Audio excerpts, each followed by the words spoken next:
ذرا سا ڈیلے جو ہے اس پر عمل کرنے میں، یہ در حقیقت نفاق کو جڑ پکڑنے کا موقع دینا ہے۔ امیڈیٹ ایکشن، ایک بات سمجھ میں آ گئی، فوراً عمل کرو۔ اس میں شیطان کیا کرتا ہے؟ ذرا ٹھہر جاؤ، ابھی دیکھو یہ فرض ہے، یہ ذمہ داریاں ہیں، یہ کرنا ہے، وہ پھر لگا دینا اپنے آپ کو۔ بہت سے لوگ کہتے ہیں بس یہ ریٹائرمنٹ کے بعد تو سارا میں دین کے لیے وقف کر دوں گا۔ اول تو خدا کے بندے تمہارے اندر رہ کیا جائے گا ریٹائرمنٹ کے بعد؟ سارا تو کھپ چکو گے، رہ کیا جائے گا؟ دوسرے یہ کہ یہ بھی جان لیجئے کہ کار دنیا کسے تمام نہ کر، ریٹائرمنٹ کے بعد کون فارغ ہو جاتا ہے؟ بیٹوں بیٹیوں سے فارغ ہوئے تو پوتے پوتیاں موجود ہیں، نواسے نواسیاں موجود ہیں، کبھی بھی وہ بوجھ ختم نہیں ہوتا زندگی کا۔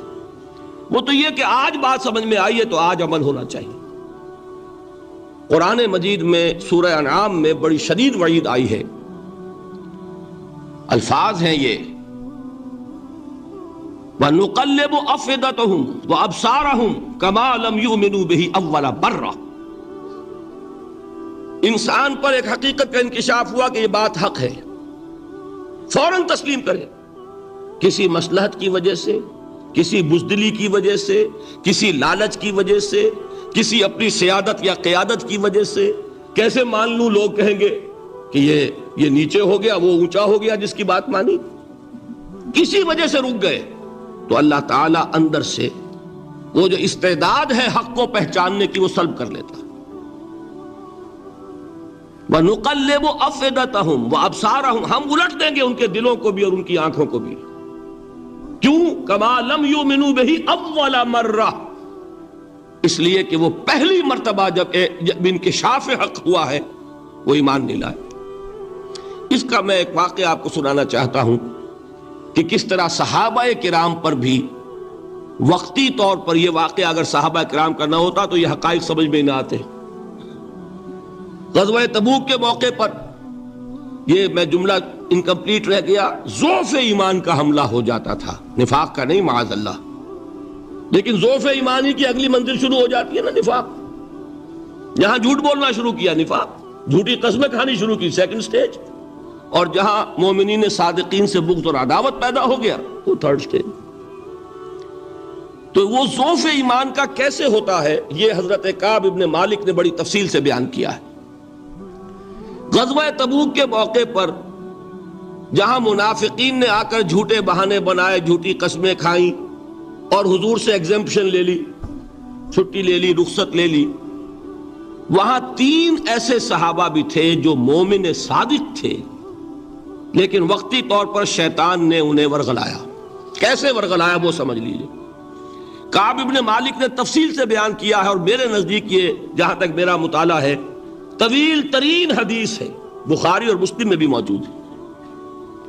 حضور جب واپس آئے ہیں اور اب آپ نے ایک ایک کو بلایا، جن لوگوں نے تو پہلے جھوٹی قسمیں کھا لی تھی ان کو تو بلانے کی ضرورت نہیں تھی، لیکن کچھ لوگ ایسے بھی تھے کہ جنہوں نے ایگزمپشن بھی نہیں لی تھی اور گئے بھی نہیں تھے۔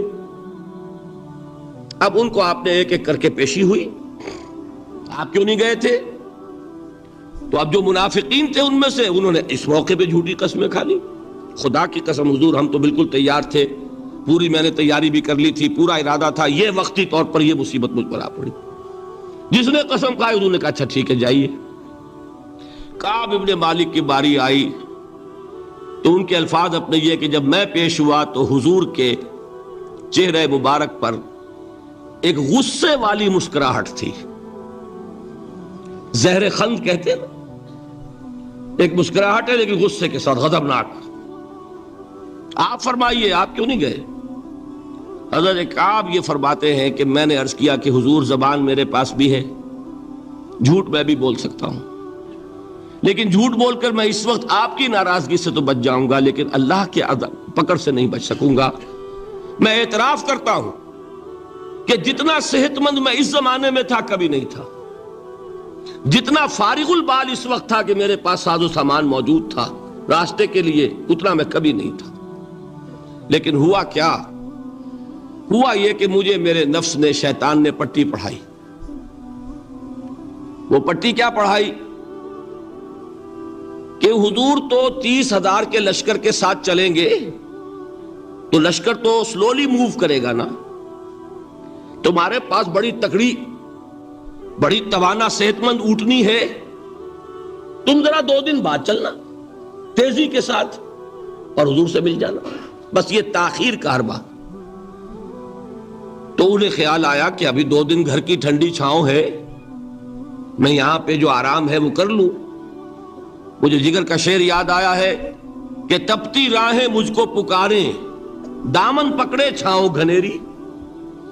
ایک طرف فرض کی پکار ہے، اس میں تو ظاہر بات ہے کہ وہ تپتی راہیں ہیں. لا تنفروا فی الحر سنا چکا ہوا آیت. یہاں گھر میں نخلستان میں کھجوروں کی چھاؤں میں اہل و عیال میں یہ ٹھنڈی چھاؤں جو ہے یہ پکڑ رہی ہے. بھائی 2 دن ٹھہر کے چلے جانا، ٹھیک ہے، کوئی نیت میں خرابی نہیں ہے نا. اس کے بعد پھر جب ابھی 2 دن اور ٹھہر جاؤ، یہ تو بڑا لمبا سفر ہے، ذرا تیز اور دوڑ لینا. تو فرماتے ہیں کہ حضور میں اسی طریقے سے تاخیر و تعویق میں پڑا رہا، یہاں تک کہ ایک روز اچانک مجھ پر یہ چیز منکشف ہوئی کہ اب تو میں چاہے کتنا بھی تیز چل لوں میں آپ سے نہیں مل سکتا. میرے اعصاب ڈھیلے ہو گئے، اس طرح میں محروم رہ گیا. حضور نے بائیکاٹ کا حکم دیا صحابہ کو. 3 صحابہ تھے ایسے، 2 اور تھے جنہوں نے اسی طریقے سے اعتراف کیا. حضور نے حکم دے دیا کوئی ان سے گفتگو نہ کرے. سوشل بائیکاٹ بڑی سخت سزا تھی جو دی گئی ہے، اس کی بڑی تفاصیل ہیں. اللہ تعالیٰ شوق دے تو وہ حدیث پوری پڑھیے. میں نے تو 2 جمعوں میں ایک مرتبہ صرف اس ایک حدیث کو بیان کیا تھا. شاید کہیں کیسٹس ہوں میرے ہاں، ہمارے نمبر کوئی مجھے یاد نہیں ہے، لیکن یہ بڑی عجیب حدیث ہے. لیکن اس میں جو اصل سبق ہے وہ کیا ہے؟ اس طریقے سے شیطان لے تو لال، تاخیر، تعویق، ابھی کیا جلدی ہے، ذرا اس کام سے فارغ ہو لو، ذرا پھر ترافی کر لینا، ذرا زیادہ زور سے کام کر لینا. یہ وہ چیز ہے کہ جو وہ تو خیر صحابی تھے، بچ گئے. اگر وہاں جھوٹی قسم بھی کھا دیتے تو گئے تھے. یہ تو اتنا ہی ہے نا، مردی و نامردی قدم فاصلہ دارد. اس میں تو یہی ہے کہ ذرا ایک جھوٹی قسم کھا دیتے، جھوٹے بہانہ بنا دیتے تو اب ضعف ایمان نہ رہتا، وہ نفاق کی سرد شروع ہو جاتی. وہ اللہ تعالیٰ نے ان کو بچایا. لیکن یہ کہ ہم کیسے بچیں گے اگر ہم نے یہ روش اختیار کی؟ لہذا 3 کام. دوام ذکر نمبر 1، اس کی میں شرح کر چکا ہوں. 4 اذکار یاد کر لیجئے گا ان کو، ورنہ کیا فائدہ. نمبر 2، انفاق فی سبیل اللہ، نفاق کا علاج انفاق سے. نمبر 3، یہ عادت اپنے اندر پیدا کیجئے شعوری طور پر کہ جب ایک حقیقت واضح ہو جائے فوراً اعتراف کہ ہاں بھائی بات ٹھیک کہی آپ نے. جب ایک فرض کا احساس ہو جائے فوراً اس کی ادائیگی کے لیے آغاز. تاخیر و تعویق ہے کہ جس سے پھر نفاق کو موقع ملتا ہے. اللہ تعالیٰ مجھے اور آپ کو حقیقی ایمان عطا فرمائے اور نفاق سے بچائے رکھے. اب آئیے حقیقت و اقسام شرک پر. دیکھیے، ہر شخص یہ جانتا ہے کہ اسلام دین توحید ہے. ایک لفظ میں اگر کہیں گے تو اسلام کا سب سے بڑا وصف، سب سے بڑی علامت توحید. مجھے اقبال نے کہا کہ توحید کی امانت سینوں میں ہے ہمارے، آسان نہیں مٹانا نام و نشاں ہمارا. تو توحید ہے.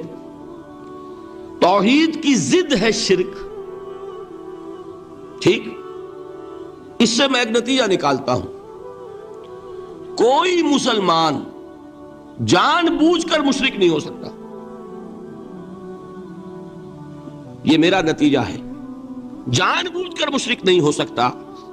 وہ شرک میں مبتلا ہوگا تو ناسمجھی میں ہوگا، نادانی میں ہوگا، وہ اسے شرک نہیں سمجھے گا. یہ ممکن نہیں ہے کہ کوئی مسلمان ہو، گیا سے گیا مسلمان، گزرا سے گزرا مسلمان، گھٹیا سے گھٹیا مسلمان، لیکن وہ شرک کو شرک سمجھتے ہوئے اس میں آلودہ ہو جائے. ہوتا کیا سمجھ میں نہیں آتا کہ شرک. تو ضرورت بہت ہے کہ ہم یہ پہچانیں کہ یہ شرک ہے کیا. دوسری بات یہ جان لیجئے، ہمارے دین میں ناقابل عفو جرم کون سا ہے؟ شرک. 2 مرتبہ بیان فرمایا گیا سورہ نساء میں صرف، ان اللہ لا یغفر ان یشرک بہ ویغفر ما دون ذلک لمن یشاء. اللہ تعالیٰ اسے تو ہرگز نہیں بخشے گا کہ اس کے ساتھ شرک کیا جائے، ہاں اس سے کم تر جس کو چاہے گا معاف فرما دے گا۔ نوٹ کر لیجئے، اس کی بھی اندر بھی اوپن لائسنس نہیں ہے کہ بقیہ سارے گناہ لازماً معاف کر دے گا، یہ نہیں ہے، اس سے تو آپ میں جرت پیدا ہو جائے گی باقی سب کیے جاؤ، یہ نہیں، جس کو چاہے گا بخش دے گا، لیکن امید ضرور دلا دی کہ شرک سے کم تر کوئی گناہ ہو تو اس کی بخشش کی بغیر توبہ کے اللہ تعالیٰ نے امید دلائی۔ توبہ سے تو شرک بھی معاف ہو جائے گا، اس سے مراد کیا ہے؟ بغیر توبہ کے۔ اللہ تعالیٰ نے فرمایا کہ اور گناہوں کے بارے میں تو امید کی جا سکتی ہے لیکن شرک کے بارے میں ہرگز نہیں۔ اہمیت واضح ہو گئی مزید۔ نمبر 3، اس شرک کی ہماگیریت کا عالم یہ ہے کہ سورہ یوسف کی آیہ مبارکہ ہے وَمَا يُؤْمِنُ أَكْثَرُهُمْ بِاللَّهِ إِلَّا وَهُمْ مُشْرِكُونَ۔ انسانوں کی اکثریت کا حال یہ ہے کہ وہ اللہ پر ایمان نہیں رکھتے مگر کسی نہ کسی قسم کے شرک کے ساتھ۔ یہ یونیورسلٹی ہے اس کی کہ اللہ کو بھی مان رہے ہیں لیکن کسی نوع کا شرک جو ہے وہ بھی لگا رکھا ہے۔ وَمَا يُؤْمِنُ أَكْثَرُهُمْ بِاللَّهِ، انسانوں کی اکثریت کا حال یہ ہے کہ وہ ایمان نہیں رکھتے اللہ پر، الا وہم مشرکون، مگر یہ کہ کوئی نہ کوئی شرک بھی کرتے ہیں۔ چوتھی بات یہ سمجھیے کہ شرک ہر دور میں بھیس بدل کر آتا ہے۔ یہ ضروری نہیں ہے کہ شرک کی جو قسمیں آج سے 200 برس پہلے تھیں صرف وہی آج بھی رہے۔ ہو سکتا ہے کہ بالکل نئی شکلیں اس شرک نے اختیار کر لی۔ اس سے کیا نتیجہ نکلا کہ اگر اجتہادی بصیرت نہیں ہوگی تو ہو سکتا ہے کہ ایک شخص جو ہمارے سابق علماء نے لکھ دیا کہ یہ چیز شرک، یہ چیز شرک، یہ چیز شرک، یہ چیز شرک، آج سے 500 برس پہلے کا انسان بڑے سے بڑا عالم دین اپنے زمانے کے شرک کو پہچان کر تو لکھ سکتا ہے، اس سے تو آپ بچ رہے ہیں۔ امام ابن تیمیہ نے اس کو شرک قرار دیا، اس کو شرک قرار دیا، اس کو شرک قرار دیا، کوئی شخص ہے جو اس سے تو بچ گیا۔ امام صاحب کی دی ہوئی بصیرت سے اس نے ان جو اقسام ہے شرک کی ان کو پہچان لیا، لیکن یہ عین ممکن ہے کہ آج کے شرک کو وہ نہ پہچان رہا ہو، اپنی جگہ وہ سمجھ رہا ہو اپنے آپ کو بہت بڑا موحد، جبکہ اس دور کا جو شرک ہے اس میں ملوث ہو۔ اس کو میں نے کہا ہے کہ اس شرک کے بارے میں بڑی اجتہادی بصیرت کی ضرورت ہے۔ فارسی کا ایک شعر ہے، بڑا پیارا شعر ہے، بہر رنگے کے خواہی جامہ می پوش، من انداز قدت رامی شناسم۔ اپنے محبوب سے کہہ رہا ہے شاعر کہ تم جس طرح کا چاہو لبادہ اوڑھ لو، میں تمہیں تمہارے قد سے پہچان لوں گا، کتنا ہی چھپا لو اپنے آپ کو، کیسے ہی لباس بدل لو، بہر رنگے کے خواہی جامہ می پوش، من انداز قدت رامی شناسم، میں تمہارے قد سے تمہیں پہچان لوں۔ یہ اگر بصیرت نہ ہو کہ شرک کو اس کے قد سے پہچان سکیں آپ، اس کے لیے ضرورت ہے اصولوں کی۔ دیکھیے جس طرح الجبرا کے اصول ہوتے ہیں، فارمولہ ہے، فارمولہ ہاتھ میں آ گیا، مسئلے حل کرتے چلے جا رہے ہیں، آپ اپلائی کرنے کی دیر ہے فارمولے کی۔ اگر آپ نے صرف گنتی کر کے کسی زمانے کے شرک وہ تو سمجھ لیے، لیکن وہ بصیرت باطنی حاصل نہیں ہوئی، اجتہادی بصیرت، وہ اصول ہاتھ میں نہیں آئے کہ جس سے آپ پہچان سکیں، تو ہو سکتا ہے کہ اس دور کے شرک کو آپ نہ پہچان سکیں۔ اس کے لیے ضرورت ہے کہ اصل اصول ہاتھ میں آ جائیں تاکہ ان اصولوں کو اپلائی کریں۔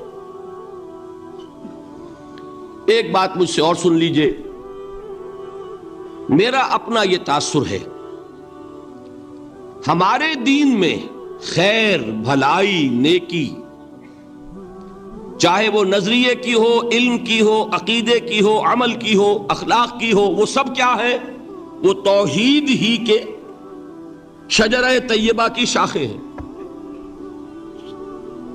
اور شر، برائی، گمراہی، خیالات کی ہو، نظریات کی ہو، علم کی ہو، عقیدے کی ہو، عمل کی ہو، اخلاق کی ہو، سب کے ڈانڈے شرک کے شجرہ خبیثہ سے ملتے ہیں۔ اس شجرہ خبیثہ کے برگوبار ہے جو بھی برائی ہے عمل کی یا علم کی، اور اس شجرہ طیبہ کے برگوبار ہیں جو بھی خوبی ہے عمل کی یا عقیدے کی۔ یہ میرا تاثر ہے، اور جب تک اس انداز میں وہ آپ کو اندرونی رشتے ظاہر نہیں ہوں گے، آپ پر منکشف نہیں ہوں گے، وہ اجتہادی بصیرت جو ہے پیدا نہیں ہو سکے گی۔ اب آئیے ایک اور بات دیکھیے، شرک میں اور الحاد میں کیا فرق ہے یہ بھی ہم نہیں سمجھتے۔ الحاد مادہ پرستی وہ کیا ہے؟ ایتھیزم، کسی بھی خدا کا انکار۔ ہمارے آج کے دور کی سب سے بڑی گمراہی یہ ہے۔ شرک کیا ہے؟ خداؤں کو ماننا۔ یہ کیا ہے؟ تھیزم ہے، لیکن پولی تھیزم ہے۔ توحید کیا ہے؟ مونو تھیزم ہے، ایک خدا کا ماننا۔ لیکن شرک کے اندر ایک اور حقیقت کو پہچان لیجئے، شرک میں ہمیشہ ٹاپ پر ایک خدا کو مانتے ہیں، باقی سارے خدا نیچے ہوتے ہیں، اوپر جا کر وہ توحید ہوگی ہمیشہ۔ کوئی مشرکانہ نظام ایسا نہیں ہے جو ٹاپ پر جا کر توحید نہ بن جائے۔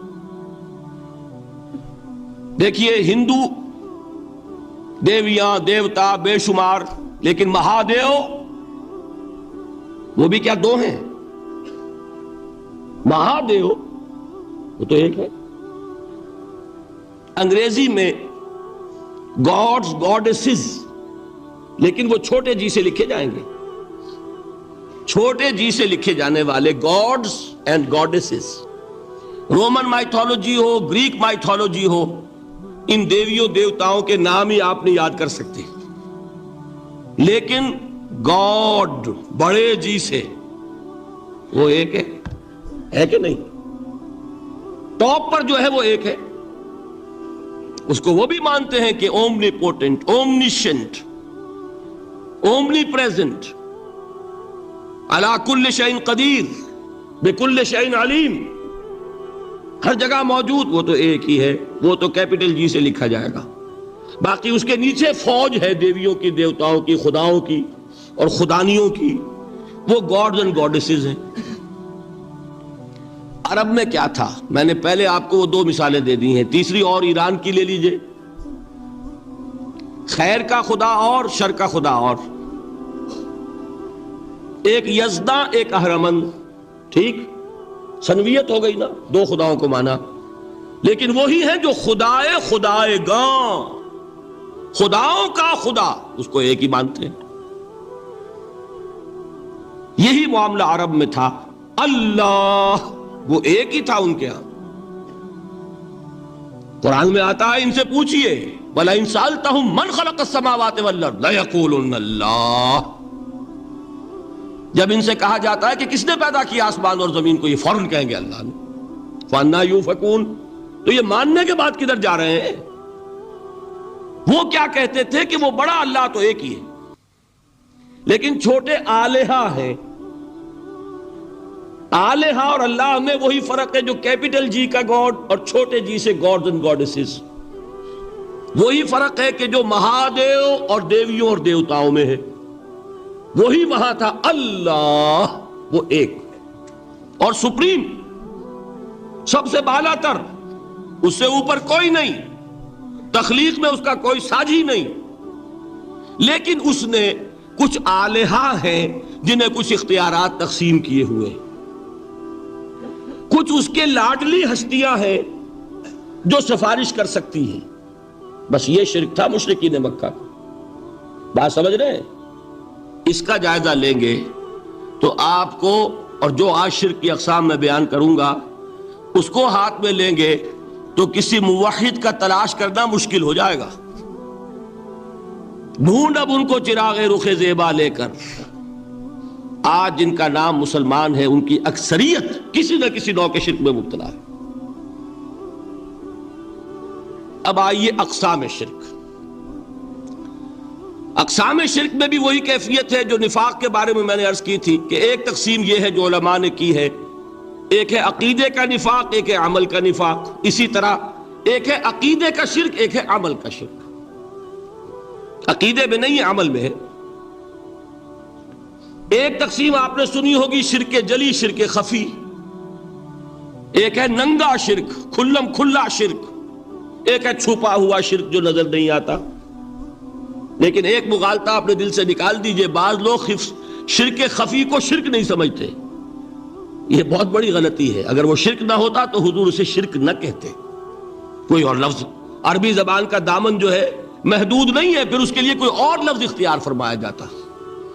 وہ شرک، لیکن ایک شرک ہے جلی جو نمایاں ہے، نظر آ رہا. ایک ہے شرک خفی جو نظر نہیں آ رہا. اور وہ کتنا خفی ہو سکتا ہے اس کی ایک مثال دی حضور نے. شرک خفی اتنا خفی ہو سکتا ہے، ذرا مبالغہ دیکھیے جو حضور نے بات کو سمجھانے کے لیے مثال میں جو مبالغہ اختیار فرمایا. ایک سیاہ اندھیری رات میں ایک سیاہ پتھر پر ایک سیاہ چیونٹی کو رینگتے ہوئے دیکھنا جتنا مشکل ہے، اتنا ہی شرک خفی کا پہچاننا مشکل ہے. بتائیے، آپ نے فرمایا انا افصح العرب، میں عرب کا فصیح ترین انسان ہوں. اس سے آگے کوئی مثال دی جا سکتی ہے؟ اندھیری رات، تاریک رات، پتھر سیاہ، چیونٹی سیاہ، کون دیکھ سکتا؟ جتنا اس کو دیکھنا ناممکن ہے، اتنا ہی شرک خفی کا پہچاننا مشکل ہے. گویا کہ اس سے تو اللہ ہی بچائے گا تو انسان بچے گا. ایک آخری بات تمہیداً اور عرض کر دوں، پھر میں چلوں گا اقسام پر. میری جو باتیں آپ کے سامنے آئی اس سے ایک منطقی نتیجہ نکلتا ہے. کوئی شخص اگر حقیقتاً شرک سے بچ جائے، واقعتاً شرک سے بچ جائے، ہر قسم سے بچ جائے، اس سے بھی اوپر کوئی انسان ہوگا. گویا کہ یہ آخری منزل ہے. یا یوں کہیے کہ جس شخص کے بارے میں اللہ تعالیٰ یہ مان لے کہ میرا یہ بندہ شرک سے بری ہے، اس سے بڑی سند کوئی ہے؟ دی ہائیسٹ ٹیسٹیمونیل، سب سے بڑی سند، سب سے بڑی تعریف جو بندے کی ہو سکتی ہے وہ کیا ہے؟ یہ مشرک نہیں. یہی وجہ دیکھیے آپ قرآن مجید میں حضرت ابراہیم کے ذکر میں دیکھیں گے. ابراہیم کا مقام کیا ہے؟ خلیل اللہ، ابو الانبیاء، امام الناس. تین نسبتیں ہیں، تینوں بڑی عظیم. اللہ کے ساتھ نسبت کیا ہے؟ خلیل. واتخذ اللہ ابراہیم خلیلا. ابو الانبیاء، کتنے نبی ہیں ان کی نسل میں؟ اسحاق اور اسماعیل سے چلیے، پھر یعقوب اور یوسف، اور پھر چلیے موسیٰ اور ہارون، اور پھر چلیے سارے انبیاء بنی اسرائیل کے، حضرت عیسیٰ، پھر یہاں تک کہ محمد الرسول اللہ. کس کی اولاد ہیں؟ ابراہیم کی. ابو الانبیاء. اور نمبر 3، انی جاعلک للناس اماما، امام الناس. اور قرآن میں جو سب سے بڑی سند انہیں دی جاتی ہے وہ کیا؟ وما کان من المشرکین. وہ ابراہیم مشرکین میں سے نہیں تھے. معلوم ہوا کہ یہ سب سے بڑی سند ہے، سب سے بڑا سرٹیفکیٹ ہے، سب سے بڑا ٹیسٹیمونیل ہے جو اللہ کی طرف سے کسی کو مل جائے. میں جو اقسام شرک بیان کرنا چاہتا ہوں تو میری تقسیم ذرا مختلف ہے. اب وہ ذرا اپنے ذہن میں وہ نقشہ بنا لیجئے، آپ بنایا کرتے ہیں ایک، اس کو پھر 3 میں تقسیم کیجئے. شرک کی 3 بڑی بڑی قسمیں ہیں. شرک فی الذات نمبر 1، شرک فی الصفات نمبر 2، شرک فی الحقوق نمبر 3. اور یہ میں عرض کر دوں آپ سے پہلے ہی، یہ مضمون بہت طویل ہے. میں آج صرف یہ کروں گا کہ خاکہ مکمل کر دوں. اب اس خاکے میں رنگ بھرنا، وہ تو ایک موضوع پر شرک فی الذات پر پوری تقریر ہونی چاہیے، شرک فی الصفات پر ہونی چاہیے. 1 گھنٹے کے میرے 6 کیسٹ ہیں اللہ کے فضل و کرم سے، جو کئی سال سے وہ پھیل رہے ہیں. 6 گھنٹے میں نے ان چیزوں کو بیان کیا. وہ موجود ہوں گے، لیکن آج وہ خاکہ ذہن میں بنا لیجئے، اور کچھ آپ کو الجبرے کے فارمولے ہاتھ میں آ جائیں تاکہ خود آپ میں صلاحیت پیدا ہو جائے پرکھنے کی کہ اس فارمولے کو اپلائی کر کے دیکھ لیں یہ شرک ہے یا نہیں۔ یہ دو کام تو میں انشاءاللہ آج کر دوں گا، آپ مطمئن رہے۔ باقی یہ کہ تفصیل وہ تو ہر سلسلے میں تفصیل پھر بہت ہوگی، وہ شوق ہو تو وہ کیسٹس آپ سنیے۔ تو تین تقسیمیں ہو گئی، شرک فی الذات، اللہ کی ذات میں کسی کو شریک کر دینا، یہ سب سے زیادہ نمایاں، سب سے زیادہ جلی، سب سے زیادہ عریاں، اور اللہ تعالیٰ کو سب سے زیادہ مبغوض اور ناپسند شرک ہے۔ شرک فی الصفات نمبر 2، یہ ایک علمی مسئلہ ہے جس میں آدمی ٹھوکر کھا جاتا ہے اگر محتاط نہ ہو، بڑے سے بڑے آدمی کو ٹھوکر لگ جائے گی۔ اس کا میں فارمولہ صرف آپ کو دوں گا، وہ ذہن میں رکھ لیجئے، پھر جہاں چاہیں اپلائی کیجئے، انشاءاللہ تعالی آپ کو ٹھوکر نہیں لگے گی۔ شرک فی الحقوق، اسی کا دوسرا نام شرک فی العبادت ہے۔ اللہ کا حق کیا ہے بندے پر؟ بندہ اللہ کی عبادت کرے، لیکن اس کو 5 اس کے مظہر ہیں، وہ ان میں گن کر بتا دوں گا کہ یہ شرک فی العبادت ہے۔ شرک فی العبادت کی اکثر شکلیں وہ ہیں کہ جو عملی شرک علماء جسے کہتے ہیں، اور اس کی شکلیں وہ ہو جائیں گی جن کو شرک خفی کہتے ہیں۔ تو سب سے جلی شرک فی الذات، سب سے خفی شرک فی الحقوق یا شرک فی العبادت، درمیان میں ایک علمی اعتبار سے مسئلہ ہے شرک فی الصفات کا۔ اب آئیے سب سے پہلے شرک فی الذات، اس کی 2 قسمیں، اب اس کو تقسیم کیجئے 2 میں۔ ایک قسم جو زیادہ جلی ہے، زیادہ عریاں ہے، زیادہ ننگی ہے، یہ عجب ستم ظریفی ہے تاریخ کی کہ وہ ان قوموں میں پیدا ہوئی جو اپنا تعلق رسولوں سے جوڑتی ہیں۔ کیا کہ کسی کو خدا کا بیٹا بنا دینا، بیٹی بنا دینا۔ اب ظاہر بات ہے، بیٹا بیٹی بنا دینا بالکل ہم پلہ کر دیا کہ نہیں؟ نو وہی ہو گئی کہ نہیں؟ دیکھیے، غور کیجئے، گدھے کا بیٹا گدھا ہوگا، گھوڑے کا گھوڑا ہوگا، خدا کا خدا ہوگا۔ انسانوں میں آ جائیے، سید کا بیٹا سید ہوگا، مغل کا بیٹا مغل ہوگا۔ یہ بالکل ہم کفو بنا دینے والی بات ہے، بالکل ہم پلہ، ہم جنس، ہم نوع۔ یہ بدترین شرک ہے، اور آپ کو معلوم ہے یہ شرک کن میں پیدا ہوا؟ یہود کے ایک گروہ میں پیدا ہوا جنہوں نے حضرت عزیر کو خدا کا بیٹا قرار دیا۔ قالت الیہود عزیر ابن اللہ۔ سب سے زیادہ پیدا ہوا عیسائیوں میں جنہوں نے حضرت مسیح کو خدا کا بیٹا قرار دیا، اور واقعہ یہ ہے کہ اس گمراہی میں ان سے آگے کوئی نہیں جا سکتا۔ ان بدبختوں نے یہاں تک صراحت کی ہے کہ مسیح خدا کا صلبی بیٹا ہے، اس لیے کہ 2 لفظ آتے ہیں، ایک ہوتا ہے ابن، ایک ہے ولد، ان میں ذرا فرق ہے۔ ابن کا لفظ عربی زبان میں کسی اور سینس میں بھی استعمال ہوتا ہے۔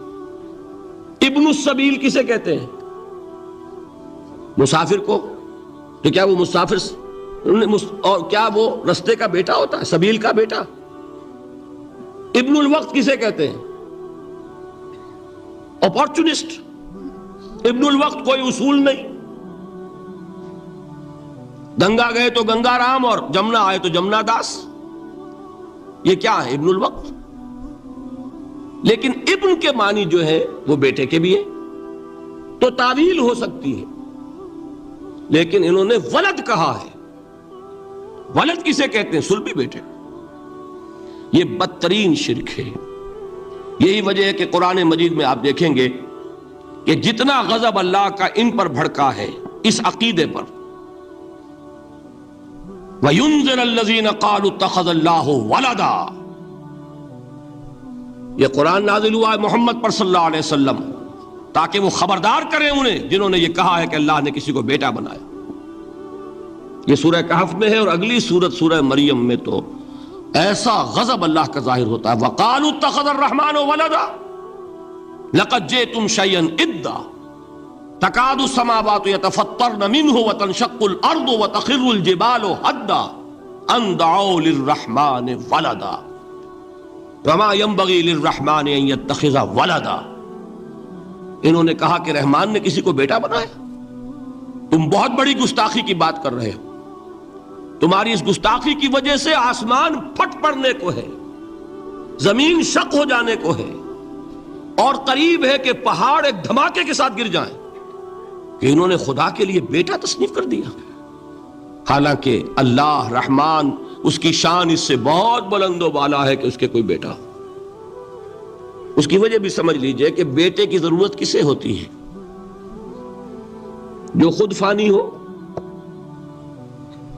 کیوں ہے آپ کو طلب بیٹے کی؟ ہم نہ ہوگے ہمارا نام زندہ رہے گا. یہ ایک اٹرنل ہونے کی خواہش ہے، انہیرنٹ. نام چلے گا، اسی لیے بیٹی سے آدمی سمجھتا ہے کہ نام نہیں چلتا. یہ طلب جو ہے بیٹے کی کیوں ہے؟ بیٹے سے نسل چلتی ہے. اس کی ضرورت کس کو ہے؟ جو خود فانی ہے. وما ينبغي للرحمن ان يتخذ ولدا، جو خود باقی ہے ہمیشہ کے لیے، اس کو کوئی احتیاج نہیں. تو آپ نے بات سمجھ لی. میں بہت مختصر بات کروں گا آج. اسی طریقے سے حضرت ابراہیم کی نسل سے تھے جو مکے کے لوگ اور عرب کے لوگ، بنی اسماعیل. جو موحد کامل تھا ابراہیم، جس کو اتنی مرتبہ سند ملی وما کان من المشرکین، ان کی نسل میں وہ لوگ تھے جنہوں نے فرشتوں کو خدا کی بیٹیاں بنا دیا. یہ جو ان کی دیویاں تھیں یہ مؤنث، لات، عزا، منات، یہ سب کیا مؤنث نام ہے. انہوں نے یہ کہا کہ فرشتے جو ہیں وہ خدا کی بیٹیاں. اصل میں عقیدہ کیسے ہوتا ہے؟ انہوں نے کہا بڑے لاڈلے ہیں، لاڈلی ہوتی ہے بیٹی بہت زیادہ، تو یہ خدا کی بیٹیاں ہیں. ہوتے ہوتے ان کا یہ عقیدہ ایسا پکا ہوا کہ بجائے استعارے کے اب انہوں نے حقیقت بنا دیا یہ خدا کی بیٹیاں. ان پر قرآن مجید نے کئی جگہ پر ذرا ایک لطیف انداز میں تنزیہ پیرائے میں بھی کہا ہے کہ بھائی تم نے خوب کیا. انہوں نے الاٹ کیا تو بیٹا تو کیا، تم نے اللہ کو الاٹ کی تو بیٹیاں کی، جو تمہیں خود پسند نہیں. الکم البنون، تمہارے لیے بیٹے ہوں، وَلَهُ الْبَنَاتُ، اور اس کے لیے بیٹیاں. تو یہ تو ذرا ایک لطیف انداز ہے، تنزیہ پیرایا ہے. لیکن ان تینوں کو اب آپ ایک جگہ کر لیجئے. بیٹا بیٹی قرار دینے کا شرک، یہ کیا ہے؟ شرک فی الذات، ہر اعتبار سے اللہ کا مثل بنا دینا، ہم کف بنا دینا، ہم پلہ بنا دینا، ذات میں شریک کر دینا. یہ بدترین شرک ہے. یہی وجہ ہے دیکھیے قرآن مجید کی عظیم ترین سورت کون سی ہے؟ سورہ اخلاص، جو ایک تہائی قرآن کے مساوی حضور نے قرار دیا، جس کو ثلث قرآن کے مساوی، وہ در حقیقت اسی شرک کی نفی پر ہے. قل هو اللہ احد اللہ الصمد لم یلد ولم یولد ولم یکن لہ کفوا احد. یہی آیا اس میں سورہ بنی اسرائیل کی آیت آخری میں نے سنائی تھی، وَقُلِ الْحَمْدُ لِلَّهِ الَّذِي لَمْ يَتَّخِذْ وَلَدًا. کہو کہ کل شکر اور کل تعریف اس اللہ کے لیے جس نے کسی کو اپنا بیٹا بیٹی نہیں بنایا. ولد دونوں پر جاتا ہے، اولاد جیسے آپ کہتے ہیں، اولاد بیٹا بیٹی شریک ہوتے ہیں، نہ اس کا کوئی بیٹا نہ اس کی کوئی بیٹی، نہ وہ جنا گیا نہ اس نے کوئی جنا.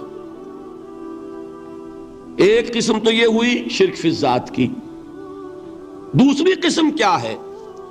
یہ ان مذاہب میں ہوئی ہے جو نبیوں اور رسولوں کی طرف نسبت نہیں رکھتے بلکہ فلسفیانہ مذاہب ہیں. ہندوستان کے اکثر مذاہب فلسفیانہ ہیں. فلسفیانہ مذاہب میں یہ شرک فی الذات کس شکل میں پیدا ہوا؟ دو شکلیں پیدا ہوئیں. ایک ہماؤست اور ایک حلول. حلول کیا ہے؟ اللہ نے کسی انسان کے اندر اپنے آپ کو حل کر دیا، انسانی شکل میں وہ خود ظاہر ہو گیا. اوتار کا عقیدہ، انگلش میں گاڈ انکارنیٹ، عیسائیوں میں بھی حضرت مسیح کو گاڈ انکارنیٹ بھی قرار دیا جاتا ہے۔ خود خدا نے یہ شکل اختیار کر لی۔ رام چندر جی ہوں، کرشن جی مہاراج ہوں، کیا ہے؟ یہ اوتار ہیں، اللہ نے ان میں حلول کیا یا اللہ نے ان کی شکل میں ظہور کیا۔ سمجھ میں آگے؟ اور ایک عقیدہ کیا ہے؟ یہ بڑا فلسفیانہ مسئلہ ہے، دیکھیے بڑا ٹیڑھا مسئلہ ہے یہ، لیکن میں اس وقت اس کی تفصیل میں نہیں جاؤں گا، بہت باریک باتیں ہو جائیں گی۔ مسئلہ کیا ہے کہ اگر خدا کو مان لے تو پھر سوال یہ ہے کہ خدا نے اس کائنات کو کیسے پیدا کیا؟ یہ ایک سوال آتا ہے ذہن میں، جس کے نہیں آتا وہ کہے گا پاگل پن ہے، خامخواہ اس پر کیوں سوچتے ہیں، لیکن جس کے ذہن میں سوال آ گیا اس کے لیے بڑی مصیبت ہو جاتی ہے۔ وہ تو سوچتا ہے، انسان کا اختیار نہیں ہوتا اپنے ذہن پر، وہ لاکھ روکے اسے مت سوچو، وہ اور سوچے گا۔ یہ مصیبت ہے فلسفیوں کی، کیسے پیدا کیا؟ اب ایک تصور تو یہ ہے کہ جیسے یہ میز ہے، بڑھئی نے بنایا اس کو، بڑھئی علیحدہ ہے، میز علیحدہ ہے، لیکن اس میں یہ بات ماننی پڑے گی کہ پہلے کوئی چیز تھی جس سے میز بنائی، لکڑی تو تھی نا، اس سے میز بنائی۔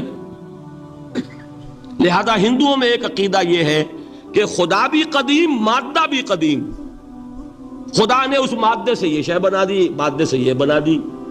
وہی مٹی کی تغاری ہوتی ہے، کمہار اس سے کوئی رکابی بنا دیتا ہے، کوئی وہ ہنڈیا بنا دیتا ہے، کوئی گھڑا بنا دیتا ہے، مٹی تو ہے نا پہلے۔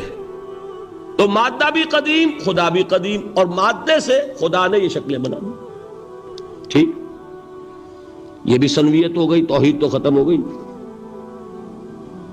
تو جن لوگوں کا ذہن تھا توحیدی لیکن اس مسئلے میں الجھ گئے، انہوں نے ایک اور شکل تجویز کی کہ خدا خود ہی اس شکل میں تبدیل ہو گیا۔ کیسے؟ جیسے برف پگھلتی ہے تو پانی بن جاتا ہے۔ پانی کہاں سے آیا؟ برف سے۔ اب کوئی پوچھے برف کہاں ہے؟ بھائی یہی پانی ہے، یہی برف ہے یا نہیں؟ اسی پانی کو آگ کے اوپر آپ نے رکھ دیا، وہ بھاپ بن گئی۔ اب آپ کہیں برف کہاں ہے، پانی کہاں ہے؟ یہی بھاپ جو ہے یہی در حقیقت پانی ہے، یہی بھاپ جو ہے یہی برف ہے۔ یہ ہے وہ ہماؤس پینتھیزم جس کو انگریزی میں کہتے ہیں، کہ خود خدا نے روپ دھار لیا اس کائنات کا۔ یہ دو فلسفے ہیں۔ کیا ہے یہ؟ بدترین شرک ہے۔ پہلی اگر شکل ہے تو وہ انسان خدا قرار پا گیا،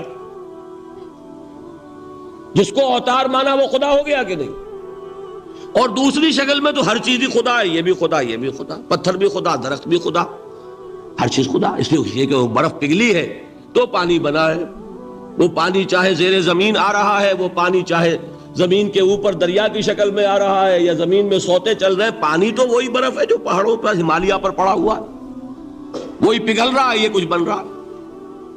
یہ ہے شرک فی الذات کی دوسری قسم جو دنیا میں رہی، پینتھیزم اور انکارنیشن، یا حلول اور ہماؤست۔ سمجھ میں آگے؟ اب میں ایک بات آپ سے عرض کروں گا، اللہ کا اس امت پر بہت بڑا فضل ہے جس کا آپ کو شکر ادا کرنا چاہیے۔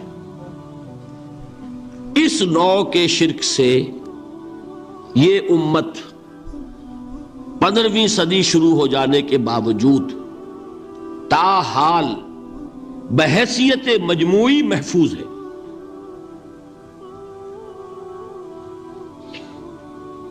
میں نے بحیثیت مجموعی کہا ہے، کوئی افراد یا عوام الناس یا جوہلا یا شعراء یا نعت گو وہ مبالغہ آرائی میں کوئی بات کہہ دیتے ہوں تو وہ علیحدہ بات ہے، لیکن مسلمانوں میں کوئی مستند فرقہ اور اس کے جو مستند عقائد ہیں ان میں الحمدللہ آج تک ایسی کوئی چیز شامل نہیں۔ اس کا جب آپ تقابل کریں گے نا، آپ کا کیا خیال ہے عیسائیوں کو حضرت مسیح سے کتنی محبت تھی؟ اس کا تقابل کیجئے جو محبت مسلمانوں کو رہی حضور کے ساتھ. عیسائیوں کی محبت عشر عشیر نہیں بنے گی. اس محبت کے باوجود کہ ہمیں 10 گنا 100 گنا 1000 گنا زیادہ محبت ہے حضور کے ساتھ، لیکن دیکھیے کہ انہوں نے خدا کا بیٹا بنا دیا. یہاں کسی نے حضور کے بارے میں یہ بات آج تک کہی؟ یہ بہت بڑا کنٹراسٹ ہے نا. یہ در حقیقت عقیدت اور محبت کا غلو ہوتا ہے. تو عقیدت اور محبت کی کمی تو یہاں بھی نہیں، الحمدللہ ان سے زائد ہے، لیکن الحمدللہ ثم الحمدللہ ثم الحمدللہ خدا کا بیٹا تو کسی نے نہیں بنایا. اچھا میں ایک اور کنٹراسٹ آپ کو دکھاتا ہوں تاکہ آپ اللہ کا شکر کریں. حضرت علی کی کیا نسبت ہے حضور کے ساتھ؟ نبی اور امتی. حضرت علی کو خدا کہنے والے پیدا ہوئے کہ نہیں؟ بتائیے نا. کیا وجہ ہے کہ علی کو خدا کہنے والے پیدا ہوئے لیکن محمد کو خدا کہنے والا پیدا نہیں ہوا صلی اللہ علیہ وسلم ورضی اللہ تعالی عنہ؟ بہت اہم بات ہے، غور کیجئے گا اس میں. حالانکہ حضرت علی کا رتبہ کہاں، حضور کا کہاں. آج بھی آپ دیکھیے آپ کے جاہل عوام کے زبان پر نعرہ یا علی مدد کا ہوتا ہے، یا محمد مدد کسی نے کہا آج تک؟ یہ یا محمد لکھنے کے کام آتا ہے صرف. وہ مسجد پہ لکھ دو تاکہ پتہ چل جائے یہ فلاں فرقے کی مسجد ہے، دوسرا خود ہی بھاگ جائے وہاں سے. یہ صرف اس کام کے لیے ہے. باقی جہاں اصل میدان میں بات آتی ہے کوئی نعرہ لگاتا ہے یا محمد مدد. محمد کا رتبہ اونچا یا علی کا؟ تو ان سے کیوں نہیں مدد مانگی؟ یہ سوالات آپ کے سامنے رکھ رہا ہوں میں. پھر یہ کہ جس طریقے سے کہ غوث اعظم کو پکارا جاتا ہے، کیا محمد کو پکارا جاتا ہے؟ کیا نسبت ہے؟ حضرت علی تو پھر بھی صحابی ہے، خلیفہ چہارم ہے، حضور کے چچا داد بھائی ہے، داماد ہے. غوث اعظم تو بہرحال وہ نسبت تو نہیں ہے.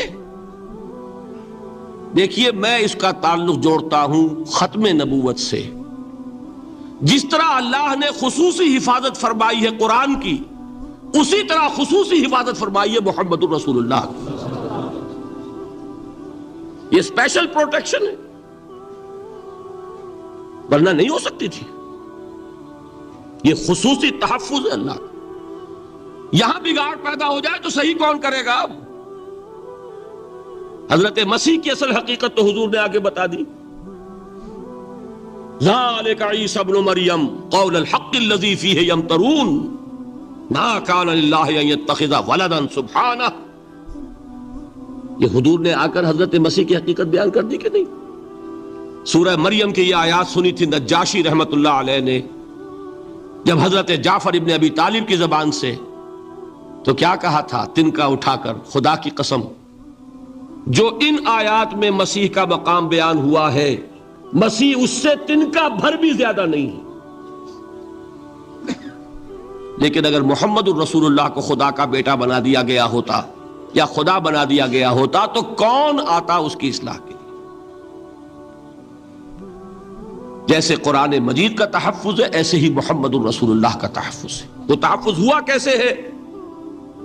جتنا قرآن مجید نے ایمفیسائز کیا حضور کی بشریت کو، قل انما انا بشر مثلکم، اے نبی ان کو بتاتے رہیے، بار بار بتائیے کہ مجھے کچھ اور نہ بنا لینا، میں بھی بشر ہوں، انسان ہوں.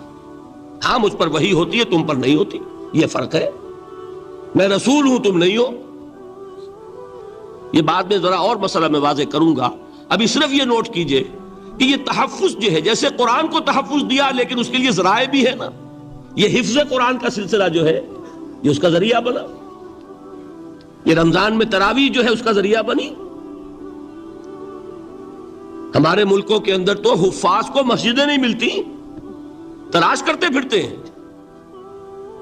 اور ایک جیسا کہ اینول جشن ہوتا ہے قرآن مجید کا، ہر حافظ اپنا حفظ تازہ کر رہا ہے، حفاظ لگے ہوئے ایک دوسرے کے ساتھ تازہ کرنے میں، یہ ذریعہ ہے اللہ تعالیٰ نے کہ جس کے ذریعے سے قرآن کو محفوظ کیا۔ تو حضور کو جو حفاظت دی اس کا ایک طریقہ کیا ہوا؟